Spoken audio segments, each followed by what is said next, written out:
Welcome, everybody, to the Straight Shoot a Wrestling podcast. The Con Man is back with me today. Con, how you doing, buddy? Oh, I'm feeling yeet-delicious, my man.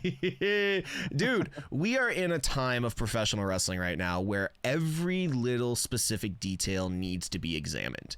And I had a conversation with you shortly after SmackDown the other day because I felt something very significant was expressed to us. And it was the past becoming the future and the future becoming the now.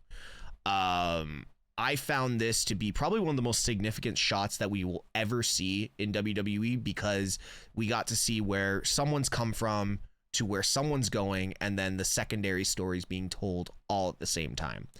And you kind of agreed with me on it. Oh, yeah.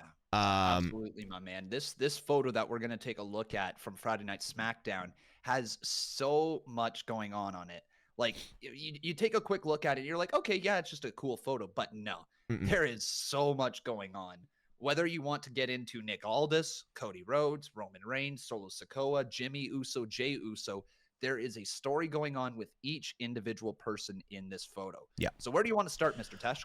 I'd like to start with the significance of Nick Aldis, because the photo that we're looking at right now has Nick kind of staring at Roman. But if you actually were able to go a few frames further in what they were recording, Cody was actually pushed back slightly by Mr. Aldis, and he was saying, not tonight, not tonight. And the significance between that is the storied history between Cody Rhodes and Nick Aldis, kind of where Cody left to go find himself. It all kind of started against Nick Aldis, didn't it? They had a match. What was the pay-per-view? Was it All In? It was All In. The first All In. The first one, I believe, right? Yeah. So Cody Rhodes actually took on Nick Aldis for the NWA World's Championship. And this was during a time where Nick Aldis was the dominant champion in NWA. Yeah. And Cody took the title from him. Yes, he did. And they had a long, storied feud. And it's kind of amazing to see it all come back for full circle. Like, don't get me wrong, I'm really disappointed that Nick Aldis, we're not going to see him wrestling. But yeah, the story that we know of. That we know of for now. We'll see. But the story here is Cody has now made it basically to the top of the mountain. And I don't think without that feud against Nick Aldis, Cody's and the eyes on Cody would have fully been there.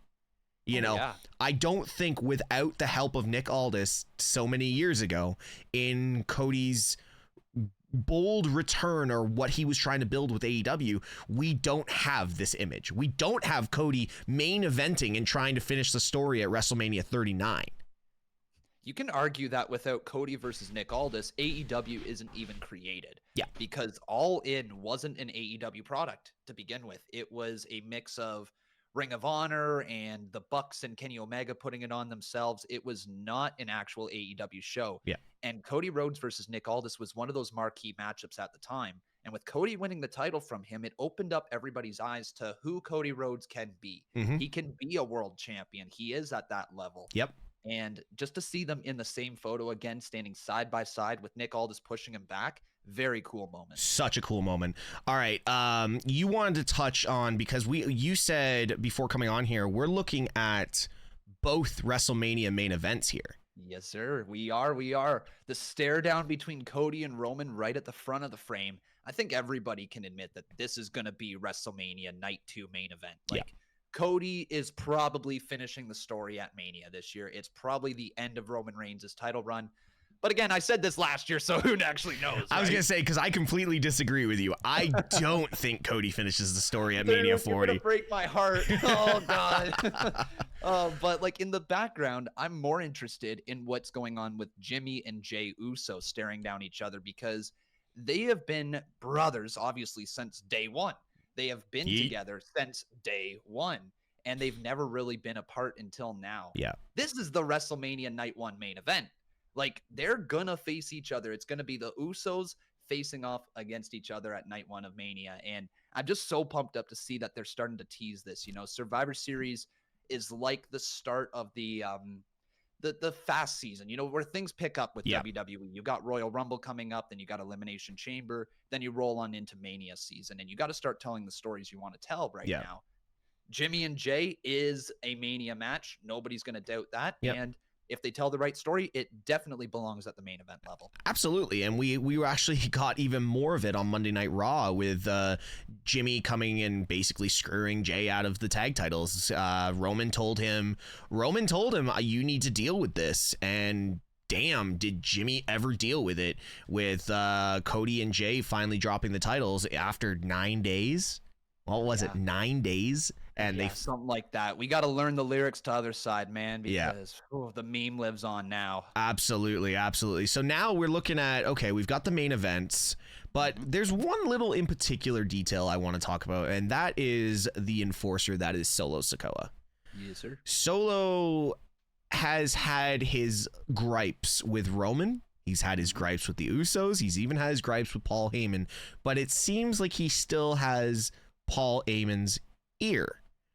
Now, is Solo Sikoa the ace in the hole for Cody, or is he the ace in the hole for Roman? Because at this point, we don't know.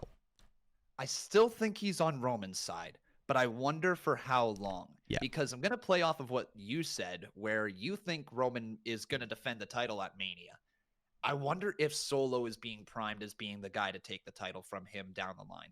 Because we focused on everybody else. We focused on Jay. We focused on Jimmy. We focused obviously on Cody and Sammy and Kevin and everybody else that has faced Roman Reigns. Yeah. But the constant by Roman Reigns' side has been Solo Sikoa, and the only person that still has Paul Heyman's ear. Jimmy doesn't have his ear. Jay doesn't have his ear. Roman basically tells Paul what to do, and Paul just relays information. But Solo is actually able to talk with Paul Heyman. To convey how he's feeling, to be like, hey, I'm not doing that. I'm going this direction, or I'm gonna take over tonight, or whatever you want to say, right? And for that reason, I think you might be onto something with Roman Reigns defending the title. I don't want to see it, all right? I need Cody Rhodes to finish the damn story. But if there was anybody to take the title from Roman other than Cody Rhodes, I wouldn't hate to see Solo Sikoa and Paul Heyman together. As much as everybody's so amped up on LA Knight, and we can't forget to talk about LA Knight slightly in this conversation because he is the hottest thing in WWE and professional wrestling at this point. That conversation of LA Knight being in the main event picture, I think is great, but I don't think, and I think maybe with the fact that we now have two general managers, like we spoke about in our last video, that we could actually see LA Knight removed from Roman. And I think that's for LA Knight, I think that is the most important scenario here, is that LA Knight is somehow removed away from Roman and lets all of this build and fester all the way into Mania. If this is the route we're going for Mania and we're pushing to Cody finally to finish the story at 40, Philadelphia, the biggest stage, all this, LA Knight needs to be removed because it is going to affect what people feel towards Cody because they want it now to be LA Knight. Well said. Yeah, well said. You can only have one top babyface going against the top heel when it comes to a WrestleMania story for it to truly be effective. Yeah. We've seen triple threats. We've seen fatal four ways. None of those Mania main events really live up to a one-on-one match between two generational stars facing off against each other. Yep. And Cody Rhodes, I mean, he's been around a long time, but he's a generational star at this point, right? Yes. He really is. He's one of a kind. You're never going to replace what Cody Rhodes is. Same with Roman Reigns. So that is the match that you got to deliver. Yeah. People still want to see Cody, so strike while the iron's hot, whether or not they put the title on him. But back to LA Knight there. Yeah, how do you move him away from Roman Reigns during this time? Because he's kind of pushed himself up to that level. Yeah.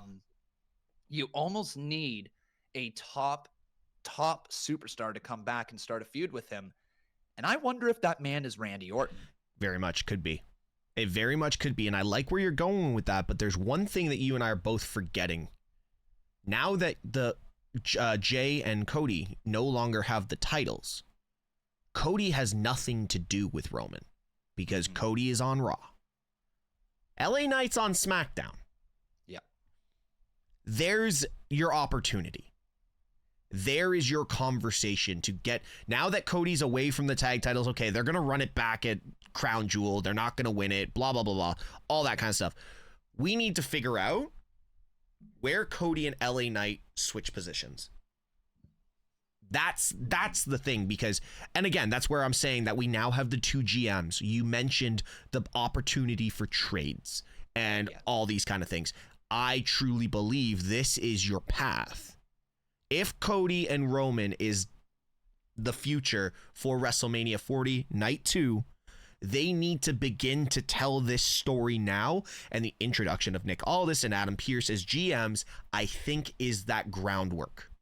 You got to have a good... I definitely see what you're saying there. Is now that you've got the GMs in place, you're able to execute trades between each other.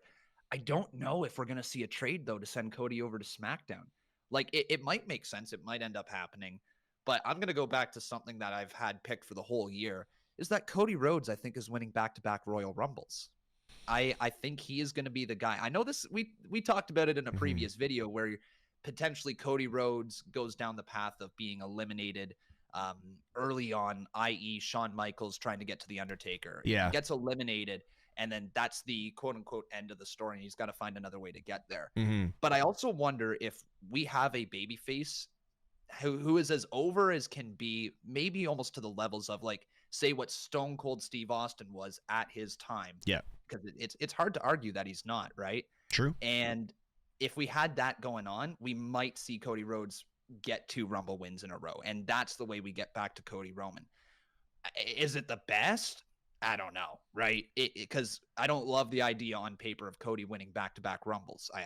It doesn't sound like it will work in 2023. People will turn on it, but yeah, it's one of those tough questions. So maybe this is a question for the comments here.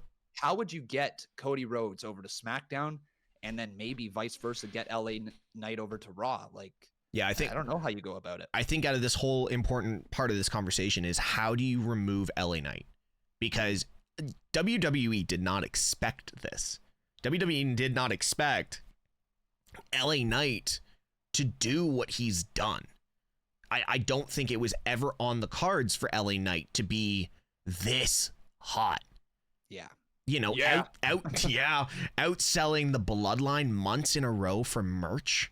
Like, it's ridiculous. You don't hear about that with no one getting the push, you know? And a lot of people said coming out of that Bray Wyatt feud that LA Knight was the one that carried that feud, even though Bray Wyatt was doing all this stuff. But it was LA Knight. So I think it is very important for the future, because everybody says, like, the world title is the secondary title, but it's still just as important. Yeah. If you can find a way to get LA Knight in with Drew, in with Seth, in with potentially Jay or Sammy, find that, then you have that road for Cody. Well, then here we go. Maybe we're getting into something. Speaking of roads, the road to WrestleMania for LA Knight could look like a Rumble win, you know, and he goes on to try to beat Drew McIntyre or Seth Rollins or whoever the champ's going to be at WrestleMania. Maybe that's his path. Yeah. Maybe that's how we get to it. And Cody needs to find a way to get to SmackDown, and maybe that means winning an Elimination Chamber, like you said, could end up happening. So there is ways we can get there, no doubt about it. But this photo, I think it confirms to us that we know the 2 Mania main events now. Yeah. We know it's going to be Roman versus Cody, and when I say no, we have a strong suspicion it's going to be Roman versus Cody, and a strong suspicion it's going to be Jay versus Jimmy. Yeah, and at the end of the day, I think that the WWE universe just needs to understand, like, how important this was. I think it was a miss by a lot of it. Like, you and I are active on Twitter at the end of shows, just seeing what people are saying. Sean Ross Sapp, Ryan Satin, all these guys, and this wasn't even mentioned. And it's just one of those ones where you sit there and you're like, how influential is this going to be for the future of the brands and WrestleMania and the undisputed WWE Championship moving forward? Yeah, the stare down, the 30-second segment that we got was probably the best 30-second segment they could have possibly done. And, you know, a picture's worth a million words, and gosh, there's so much going on right there. Yeah. It legitimately is. It's incredible, and I absolutely love it. Dude, thank you so much for once again joining me. I really appreciate it. Guys, Conman, where can people find you? You can find me across all the social media, whether it be TikTok, Twitch, YouTube, Kick, you name it. I'm across it all. Conman167. You can drop a follow on Twitter as well if you want my latest takes on wrestling.